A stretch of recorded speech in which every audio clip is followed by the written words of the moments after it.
¿Ustedes saben cuánto necesita una persona que pedalea en la ciudad de Buenos Aires llevando pedidos para más o menos llegar a 900.000 pesos? ¿Saben cuántas horas por día tiene que pedalear y cuántos pedidos diarios necesita? Mínimo 30, mínimo 30. Para lograr 30 pedidos pedalea 13 horas y media por día. Saquen la cuenta después y con eso junta 900.000 pesos. Hoy alquilar un auto para Uber en una aplicación, para atacar en la aplicación, le cuesta al tipo que va a laburar 450.000 pesos por semana. Y al mismo tiempo tiene que comer, pagar el combustible y todo lo que rodea el auto de aplicación. Entonces la pregunta que tenemos que hacernos es, ¿esta es la realidad que vivimos nosotros? ¿O la realidad es la que nos relata el presidente Javier Milei? ¿La realidad es la que nos relata Luis Toto Caputo, Federico Sturzenegger, Adorni y compañía? ¿O la realidad es la que plantea mi bolsillo? Mira, y te voy a poner, para que vayas viendo lo que está ocurriendo en Argentina, primero, esto está pasando ahora, ¿no? En la granja Tres Arroyos. Venimos tratando de bancar esto con la empresa, pero la verdad ya no se puede más, ya no se puede más. Hoy, sinceramente, creo que nadie tiene un peso hoy ni para llevarle algo a la familia. Ya está insostenible, ya no sabemos qué hacer. Nos pagan el sueldo como quieren, en cuota, como se les canta el culo, y lo que sufre somos nosotros porque no podemos darle lo mínimo a nuestra familia. ¿Sos el único ingreso de la familia? Yo sí. Sí. Hay mucha gente que no tiene ni para pagar el alquiler, ni para comer, ni para viajar, nada. ¿Cómo estás haciendo estos días que todavía no cobraste la quincena? Y pidiendo prestado. O sea. Yo pues, tengo deuda de tarjeta, tengo la suerte de que mi señora trabaja, así que ella está hoy en día bancando el 100% de las cosas. Nos están debiendo el aguinaldo, parte del aguinaldo. Licuaron la otra, nos están debiendo un 30%. El 70% anterior lo licuaron en cuotas y no lo vimos, no sirvió para nada lo que nos dieron. La verdad que es... Claro, porque uno el alquiler o determinados gastos los tiene que pagar todos juntos, no los puede pagar en Obvio cuotas. que sí, obvio. O cuando viene o te depositan una parte mínima, quizás la tarjeta te saca ese mínimo. ¿Y cómo bancás la comida? ¿Cómo bancás la luz? ¿Cómo bancás? No, de vuelta a tarjeta. Entramos en un ciclo donde no podemos salir. Necesitamos una resolución, no nos dan ningún tipo de solución en nada. Todos tenemos cuenta, estamos en un bondi, como todos pueden saber, la economía que está ahora no te alcanza la plata que ellos nos están ofreciendo, 50.000 pesos, no te rinde ni para comprar el pan ni una leche, o sea, vas a comprar una garrafa y listo, murió ahí. Tenemos compañeros que le agarró una parálisis en la cara ayer, el estrés de estar acá. Estamos 9 horas parados acá en el sol haciendo una medida, teniendo que estar trabajando nosotros. Realmente no tenemos el plato de comida en nuestra casa, estamos desesperados. Necesitamos una solución y lo que nos ofrecen es silencio, nada. Quédate con esta palabra, estamos desesperados. Entonces la pregunta es, ¿no tiene plata el Estado o mi plata, la que yo cobro después de laburar los 24 días del mes o los 30, depende del laburo que tengas, no te alcanza? Porque el problema de fondo es que la plata que cobramos, los que laburamos todo el tiempo, muchos tienen 2, 3, 4 laburos, no alcanza, porque no te alcanza el sueldo, no te alcanza para llegar a fin de mes, para pagar el alquiler ni te cuento. Hoy un alquiler está entre 600, 700 y 800.000 pesos, depende de la zona. No te alcanza para vivir, no te cuento viajar todos los días con los incrementos de los boletos día por día. Si tenés auto, el seguro que te aumenta todos los meses, el combustible que te aumenta y te enterás cuando vas a cargar al surtidor. Ahora, vamos a ver la Argentina que nos relatan, la Argentina de la manzana de la Casa de Gobierno. Mira, escuchá a Milei. Tomar conciencia que lo mejor que les puede pasar es abrazar la silla de la libertad. Digo, lo podemos mostrar con el ejemplo de Argentina. Es decir, nosotros veníamos con una inflación del 1,5% diario, es decir, íbamos camino al 17.000%, frenamos el déficit fiscal de 15 puntos del PBI, 5 en el Tesoro, lo frenamos en el primer mes, digamos, algo que usted sabe que es imposible, digamos, salvo para el mejor ministro de Economía del mundo, que es Toto Caputo, y que es el mejor ministro de Economía de la historia argentina. En 6 meses arreglamos el déficit cuasi fiscal y ahí frenamos la cantidad de dinero. Llegó a tocar un 300%, ahora está en el 30%, si lo toma en mayorista está en 24, 25%. Es decir, pusimos en caja las cuentas públicas, todos que nos auguraron una hiperrecesión. Sin embargo, Argentina tocó un piso en abril y a partir de ahí empezó a crecer fuertemente. El último dato muestra la economía creciendo al 4,2%. Hemos sacado de la pobreza 30% de la población. Sacamos 15 millones de personas de la pobreza. Es decir, entonces, digo, ¿qué quiere decir esto? Que el libre mercado funciona, que el capitalismo del libre mercado funciona. Ahora, yo te invitaría, vos que nos estás mirando, en lugar de editorializar, lo mejor que te puedo decir es lo que dice Sonia. Escuchá a Sonia. Es la primera vez que pasa esto. ¿Entendés? Tenemos que pagar.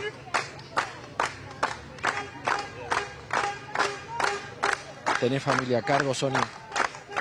¿Tenés chiquitos? ¿De qué edades, Sonia? De 10, de 17 y una de 20 estudian. Tengo que pagar alquiler.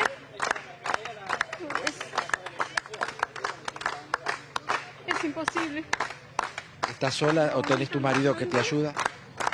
Sola. No hay aumento de sueldo.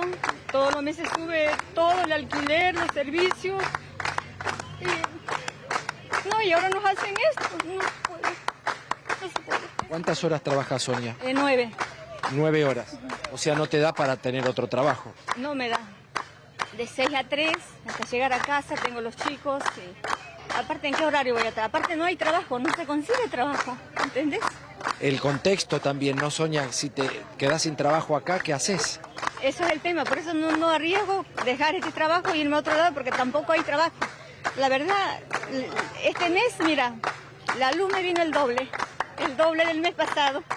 Y el aumento no tenemos nada. Desde junio del año pasado no tenemos nada de aumento. ¿Alquilás, Sonia, o es tuyo?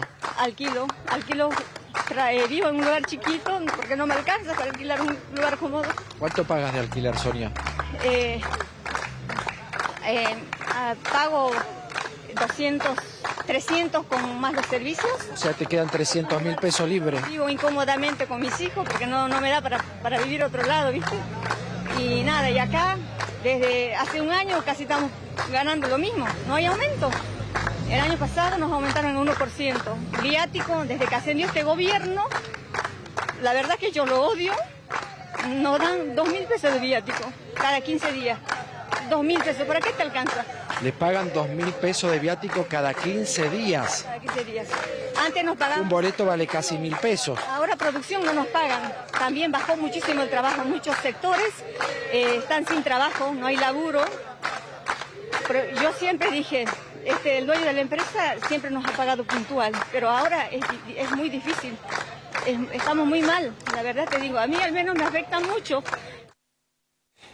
Entonces yo ahí pregunto, y te pregunto, ¿no?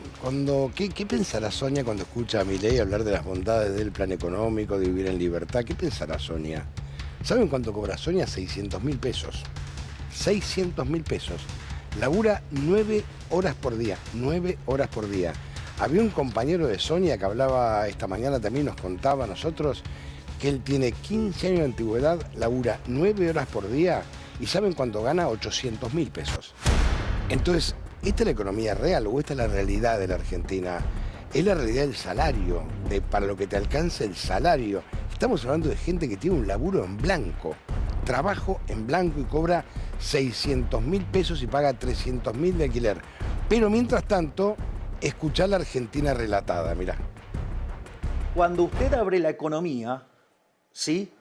Hay productos que van a estar más baratos y, bueno, usted va a perder puesto de trabajo acá, pero eso le permite a los individuos gastar menos dinero. Ejemplo, digamos en Argentina una remera se pagaba $40, sale 5. Bueno, esos 35 que se ahorran lo va a gastar en otro sector y va a generar puesto de trabajo en otro lado de la economía donde los individuos quieren y además tienen productividad más alta. Con lo cual, cuando usted, digamos, abre la economía, digamos, va a tener una reasignación de recursos, pero va a tener una ganancia de productividad por mayor división del trabajo y por mayor especialización. Digamos, porque si no, digamos, si fuera cierto el argumento proteccionista, entonces un día decidiríamos cerrarnos la Argentina.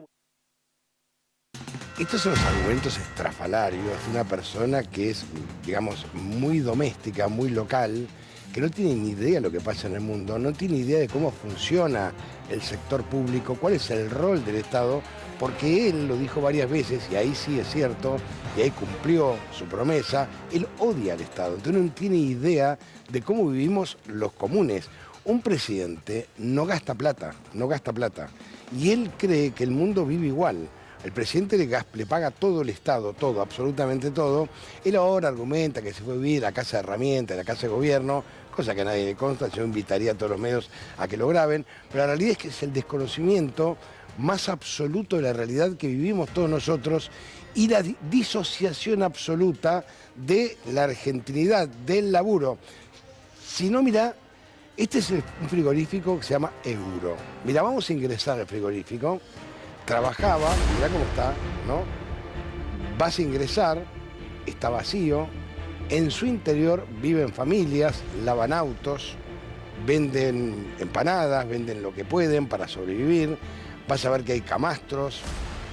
Y realmente es una situación desesperante. Esto es Santa Fe, Villa Gobernador Gálvez, un frigorífico enorme, un predio enorme.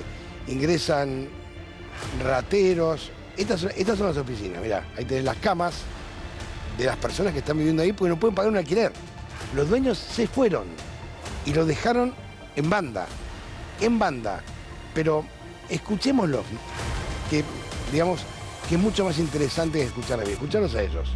Hoy en día tenemos 13 familias que están viviendo acá, fijo acá, por lo que vos decías, por el tema del alquiler que no han podido pagar.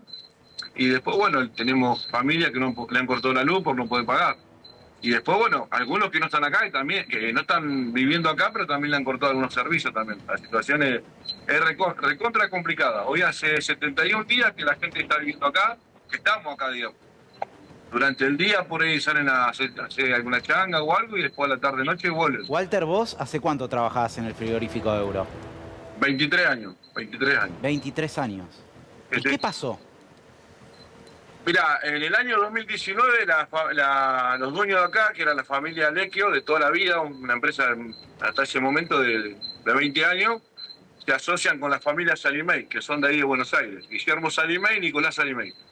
Y bueno, y en el 2022, por una deuda que han tenido, se ve una diferencia de una deuda entre ellos, los Lequios pierden la empresa y se la quedan los Salimey. A partir de ahí nosotros hasta el momento éramos 450 compañeros acá. Y bueno, y empezaron a llamar gente a retiro obligado, no retiro voluntario, que si no arreglabas te iban a echar, que si no la empresa iba a cerrar.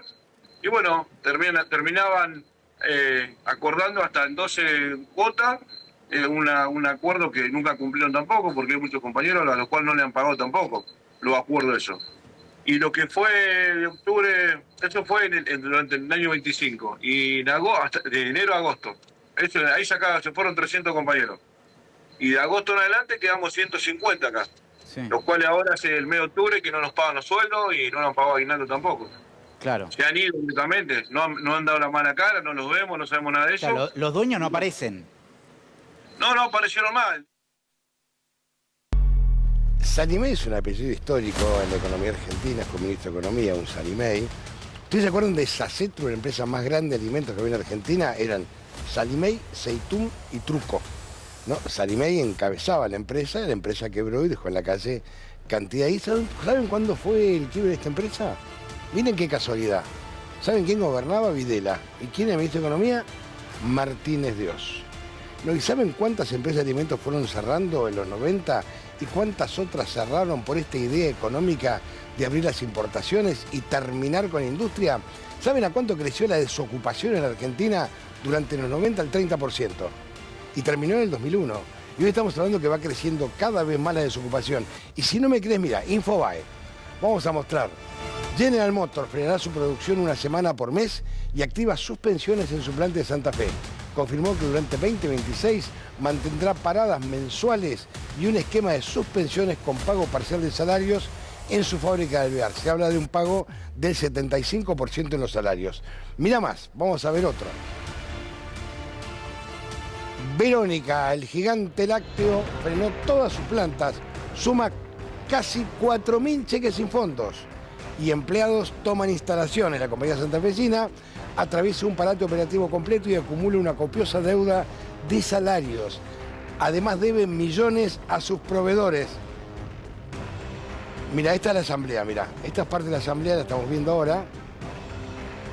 Y ahora vamos a otra empresa en Rosario también. Foromax, mirá. Cierra la empresa rosarina Formax y deja en la calle a sus trabajadores. La firma de implementos gastronómicos anunció que cesará sus actividades el 31 de enero y ofreció pagar menos de la mitad de las indemnizaciones, propuesta rechazada por la Rosario y los empleados. Ahora, me gustaría que cerremos todo esto escuchando al secretario de Comercio de los Estados Unidos. Porque me parece que, para que entendamos un poco, que lo que dice el gobierno, lo que dice Milei, no es tan así. No es como lo plantea el mundo. La Argentina va a contramano del mundo. Mira, escuchar al secretario de Comercio de Estados Unidos. We are in Davos at the World Economic Forum. And the Trump administration and myself, we are here to make a very clear point. Globalization has failed the West and the United States of America. It's a failed policy. It is what the WEF has stood for, which is export, offshore, far shore, find the cheapest labor in the world, and the world is a better place for it. The fact is, it has left America behind. It has left the American workers behind. And what we are here to say is that America First is a different model, one that we encourage other countries to consider, which is that our workers come first. We can have policies that impact our workers. Sovereignty is your borders. You're entitled to have borders. You shouldn't offshore your medicine. You shouldn't offshore your semiconductors. You shouldn't offshore your entire industrial base and have it be hollowed out beneath you. You should not be dependent for that which is fundamental to your sovereignty on any other nation. And if you're going to be dependent on someone, it darn well better be your best allies. Lo que está diciendo es que la economía local vos tenés que protegerla, tenés que cuidarla. Y habla de industria. ¿Acá alguno escuchó la palabra industria? Yo hace tanto no lo escucho. ¿Alguno escuchó la palabra empresa? ¿Vamos a subsidiar empresas? Yo no. Flor, ¿cómo va? ¿Cómo va? Tatiana, Buenas tardes. ¿cómo están? Buenas noches. Vamos a con placas cómo se desarrolla la economía real, ¿no? Sí, bueno, vos lo estabas marcando muy bien, pero lo podemos ver también en un mapa de la Argentina federal para tratar de entender los 629 conflictos, crisis, suspensiones que tienen las diferentes empresas, fábricas, de los rubros que se imaginen, de absolutamente todos. Ahí estamos viendo la provincia de Buenos Aires, que es la que tiene mayor cantidad de casos de despidos, de suspensiones, de conflictos en general, procedimientos preventivos de crisis también. Es este mapa interactivo que armó el CEPA, y ahí estamos viendo de absolutamente todos los sectores crisis. Empresas PepsiCo, por ejemplo, el sector de alimentos. Estamos viendo, por ejemplo, la Aymar, y HPS, Chango Más, BEA. Bueno, no podemos nombrar una por una porque son muchísimas, pero es para poder dimensionar, porque si no, vemos ejemplos caso por caso, como vos les estabas mostrando muy bien, pero esto es general. Y esto es solo Buenos Aires, está bueno aclararlo. Pasemos a la siguiente provincia. Santa Fe. Ahí estamos viendo Santa Fe. También 69 conflictos entre despidos, suspensiones, cierres, crisis, quiebras, retiros voluntarios, riesgos de venta. Provincia de Córdoba. Mirá la cantidad de empresas que estamos viendo. El nombre de algunas. Muy gigantes empresas encima. Muy conocidas por todos los consumidores, muchos del rubro de alimentos, muchas incluso marcas o firmas internacionales. 42 conflictos en Córdoba. Acá estamos viendo a La Rioja, si no recuerdo mal, 40... Cava, la ciudad de Buenos Aires. Más de 40 conflictos entre despidos, cierres y riesgos de cierres. Estoy hablando, Exactamente. De cualquier rubro, mira, hasta medios de comunicación tenemos. Sí, todos los rubros, sí, veo que todos los rubros. Nadie queda afuera. Bueno, pasemos a la siguiente. Acá sí tenemos La Rioja. Una barbaridad. 59 conflictos.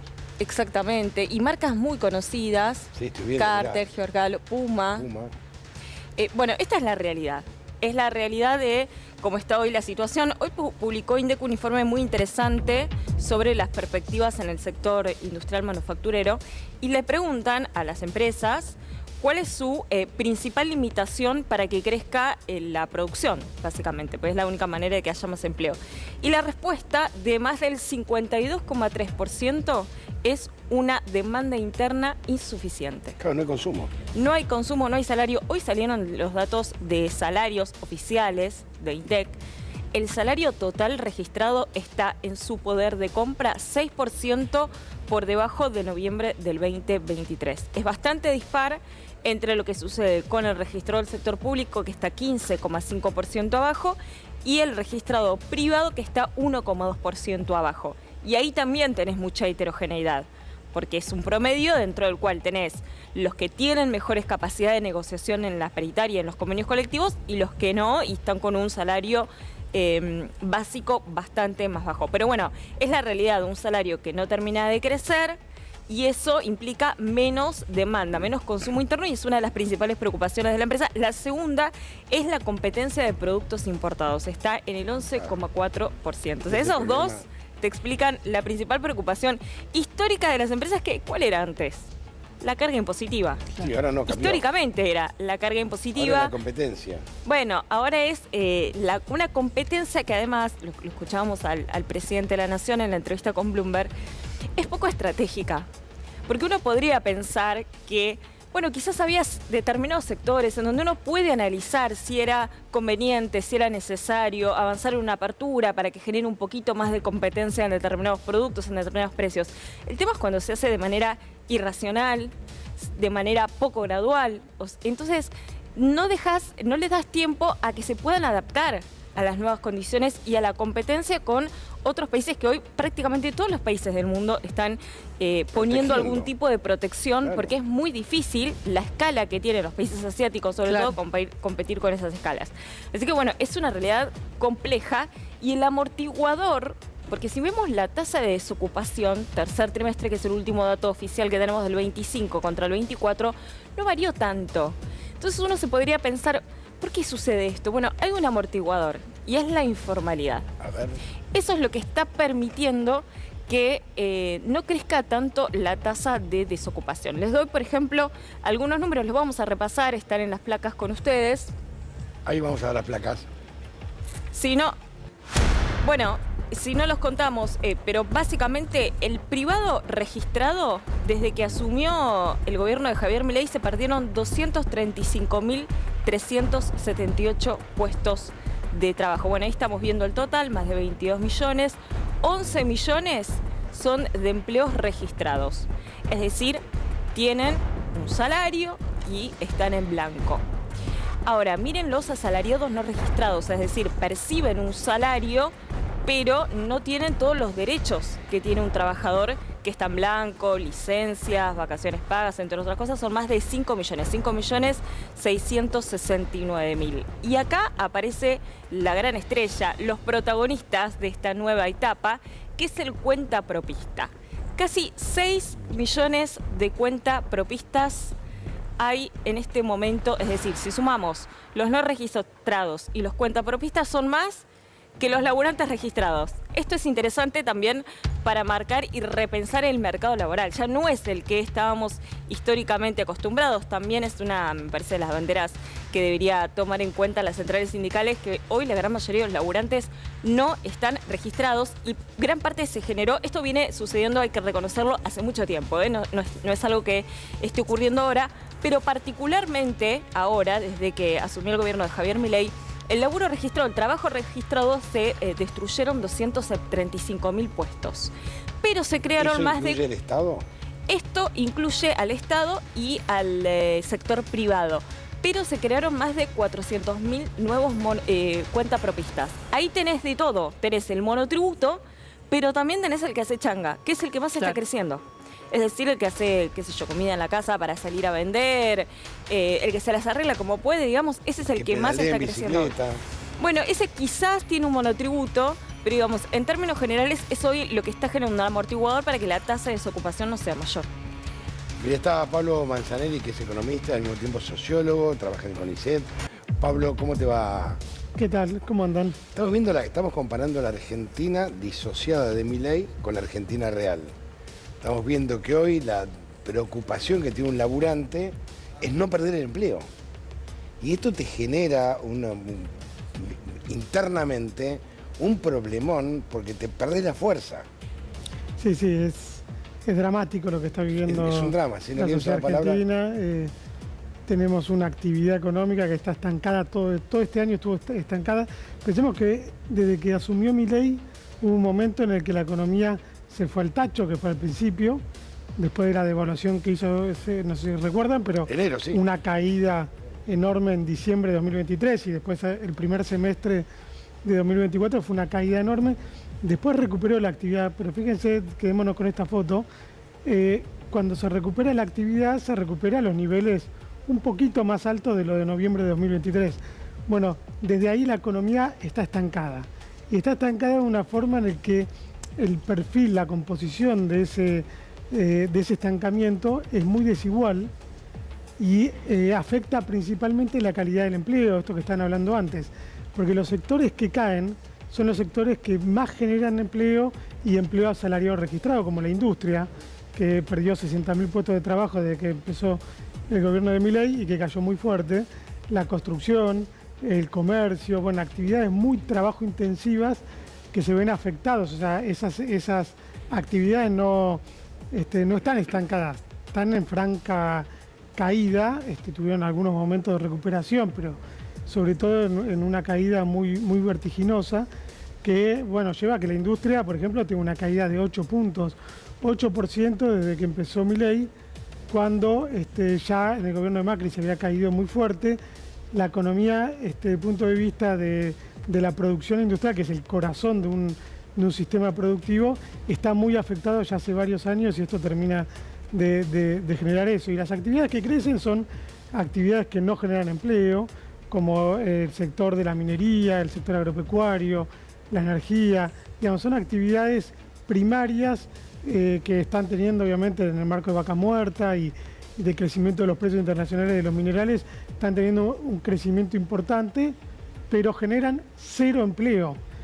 Cuando uno ve las cifras, generan 100 empleos y crecen 30%. Es el caso, por ejemplo, también de intermediación financiera, porque el modelo de Milei es un modelo primarizador por un lado, y por el otro lado es un modelo de carry trade, de valorización financiera, en el cual se premia a los que especulan y se castiga a los que invierten en la producción y en actividades de riego que generan mejores empleos. Por lo tanto, digo, toda la situación sistémica que se va generando en el marco de este gobierno termina generando lo que ustedes están hablando, digamos. Los trabajadores tienen que buscarle la vuelta para no quedar desempleados, lo hacen de alguna forma. O para llegar a fin de mes. Para llegar a fin de mes. Es tremendo. Lo hacen de alguna manera porque cuando uno mira la tasa de desocupación no subió escandalosamente todavía, digamos, es una subida en el margen, y eso tiene que ver principalmente con esto, con que la mayoría que pierde un trabajo bueno, después tiene que cambiarse a, como decías, pedalear la bicicleta o hacer algo que es un empleo malo, de baja calidad, con malos salarios. Bueno, así se va empobreciendo una buena parte de la sociedad argentina y se van beneficiando ¿quiénes? Bueno, las grandes mineras, el sector agropecuario, las petroleras y los que especulan, ¿no? Los que participan del carry trade, que volvió a ser ahora en los últimos meses, y por eso el dólar está planchado, empezó a ser de vuelta una burbuja financiera rentable para los inversores. Ahora, lo que a mí me preocupa es no estar aprovechando enero para anticipar en parte la reforma laboral que ciertos empresarios creen que se viene ya. Entonces precarizan más el trabajo y es, toma esto, la posibilidad si no es, te mandamos un telegrama de renuncia y te toma como monotributista. Esta es una película que en Argentina la vivimos en los 90. Sí, sí, en realidad lo que estamos viviendo, que viene de más largo plazo, no solamente el gobierno de Milei, sí. pero que en el gobierno de Milei se profundiza notoriamente, es el hecho de que la reforma laboral se hace de hecho, ¿no? Esto que se habla muy, muy a menudo, es decir, hay una buena parte de los trabajadores que no tienen los derechos, que no tienen acceso a los beneficios y las conquistas que históricamente se lograron en la clase trabajadora, por un lado, y por el otro lado, en el gobierno de Milei, cuando uno mira la fotografía del empleo, cae el empleo asalariado y crece el empleo informal. El monotributista también, pero sobre todo el empleo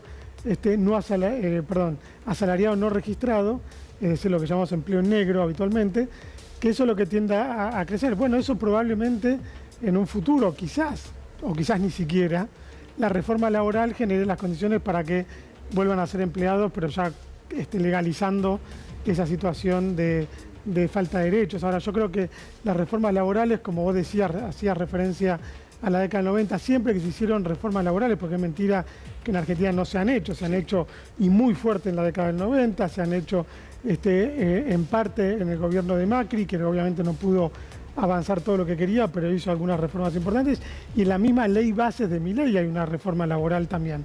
Bueno, en todos esos periodos, ¿qué pasó con el empleo? Se cayó. Cayó. O sea, la historia muestra que esta flexibilización laboral, precarización del empleo, esta necesidad de generar normativamente y sostener el statu quo de la sociedad argentina en términos laborales, en realidad no genera más empleo, genera menos empleo. O, si se quiere, el empleo se dirime en otra circunstancia, en otra discusión, que es el tema de la inversión.